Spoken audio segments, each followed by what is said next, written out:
You know that feeling, that mix of excitement and just pure dread before a really important job interview. Oh, yeah.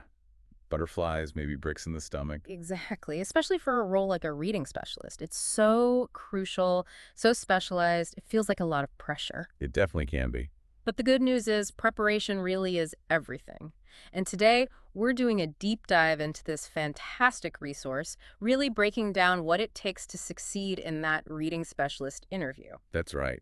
Our goal here isn't just about passing an interview, though. It's bigger.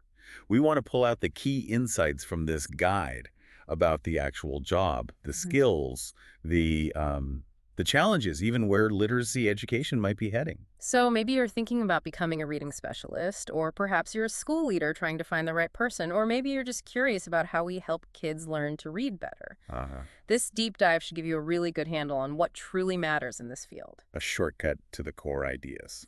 Okay, let's jump in. The source we're looking at starts with this amazing story. Oh, the interview one. Yes, the author walks into their first reading specialist interview and is met by about 15 principals. 15. Wow. Talk about intimidating. Right. I mean, I'd need a moment just to breathe. Does the source give tips for that kind of pressure cooker? Huh. Well, it sounds incredibly intense, for sure. Hmm. But the advice in the guide is actually pretty universal. Okay. It's designed to get you ready for, well, pretty much any interview scenario, big or small. Mm-hmm. The core strategies hold up. That's good to know. So, thinking about the basics experience, knowledge the source really emphasizes highlighting specific things you've done. Right, not just listing degrees. Yeah, like talking about a specific course that really clicked for you or an instructional moment that, changed how you teach reading, making it concrete. And there's a really practical tip in there, too, about assessments. Oh, It suggests preparing a list beforehand of all the assessments you know well. smart. So you don't freeze up. Exactly. You avoid that moment Yeah. and just confidently show what you know. Simple, but really effective. Makes sense. And building on that, instruction-wise, the source points strongly towards structured literacy, Yes, that systematic, explicit way of teaching reading and evidence-based practices in general, that's presented as really foundational. which naturally leads to assessment, right? How do we know what's working? It does. And the source makes a fascinating point here. It says, and this is important, not all assessments accurately measure the abilities of all students. So standardized tests might miss things. They can. The source suggests that sometimes the best insights come from those one-on-one moments.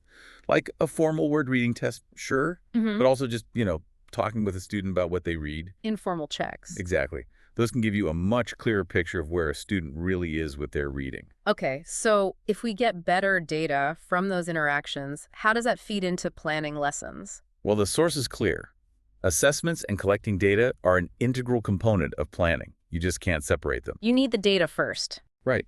And looking bigger picture, this data does a lot. It helps you see what the whole class needs, maybe where certain groups are hitting a wall. Spotting those red flags, as the source calls them. Precisely. For kids who might need individual help, it also helps you group students effectively for instruction and keep tabs on their progress, even with quick, informal checks. So the data tells you what to teach next, or maybe what needs more practice. Exactly that. What to teach, what to review, or hey, when the kids have got it and you can move on, it drives those daily decisions. But that raises a big question, making sure all students are succeeding. The source talks about differentiated instruction being vital, but also... Also the biggest challenge. Yeah, it acknowledges it's tough. So how do they suggest handling that challenge? It gives some really good practical examples of things you can do right in the moment. Like what? Things like offering sentence starters for writing, or maybe giving an audio version of a text alongside the written one. Small adjustments that can make a huge difference for readers who are struggling. It's about being flexible. And that support extends to students with specific learning disabilities too, right? 好，翻 Absolutely. 译一下页。The source mentions using that assessment data to tailor instruction, really digging into students' IEPs. They're individualized education programs. Right, understanding those goals and accommodations. Then creating structured small groups focused on the specific skills kids are missing, and importantly, working closely with the special education teachers and other interventionists. It sounds very collaborative. It has to be. And another great piece of advice is about sharing a success story, an intervention that worked. Even if you're new to the role. Yeah, even then, you can talk about how you figured out what was needed, how you put a plan into action, and what improvements you saw. It shows you can think strategically and get results. Let's switch gears slightly. What about technology? How does that fit into modern literacy instruction according to the source? It talks about finding a balance, Mhm. not throwing out traditional methods, but embracing new tools effectively. Are there specific examples? Yeah, quite a few. Using ebooks to give different kids text at their own level. Using audiobooks for students who find decoding difficult, but can understand well. So it helps with comprehension. Exactly. And even things like online educational games for making skill practice more engaging. But the key thing the source stresses is focusing on how you use the tool. Not just that you used it. Right. Was it engaging? Did it help students succeed? And bonus points if you can connect its use to some research. It's about thoughtful integration. Makes sense. And you mentioned collaboration earlier. The source seems to really emphasize that literacy support isn't a one-person show. Definitely not. It highlights that constant collaboration is key. So how does that look in practice for a reading specialist? It involves regular meetings with, say, the school's literacy team, special education staff, classroom teachers, but also just informal chats, emails, keeping those lines of communication open. Any specific advice there? Yes, it specifically advises tapping into the expertise of special educators Mm-hmm. about IEPs, accommodations, modifications, and just generally asking for advice from colleagues. It really underlines that supporting literacy is very much a team effort. You can't know everything. Okay, stepping back again. Thinking about the bigger picture, what major challenges in literacy education does the source address? Well, it tackles some really significant ones. A major theme is equity and accessibility, Meaning. meaning serving all students, recognizing that they come with incredibly diverse needs and backgrounds. Some kids might be dealing with things like housing or food insecurity.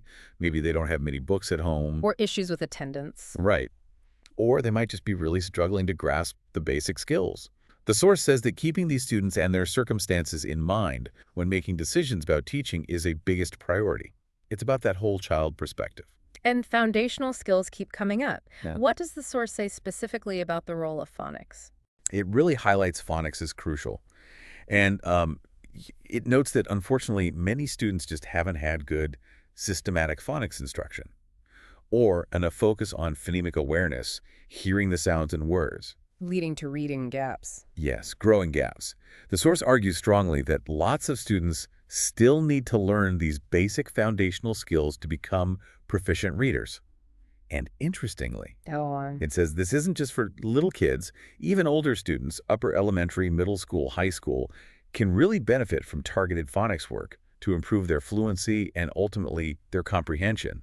It's not something you just finish in second grade. That's a really important point.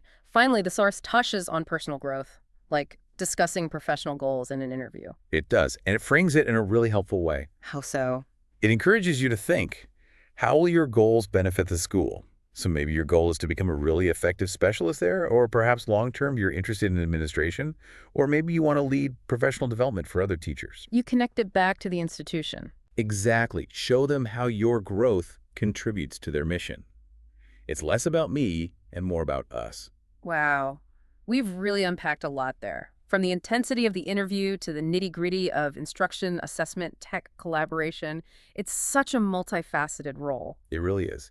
We've touched on those core skills, the strategies, but also those big systemic issues like equity and the enduring importance of foundational skills like phonics. So for you, our listener, hopefully this gives a much clearer picture of what goes into fostering literacy in schools today. It's complex work. It is, and maybe it leaves us with a question to ponder.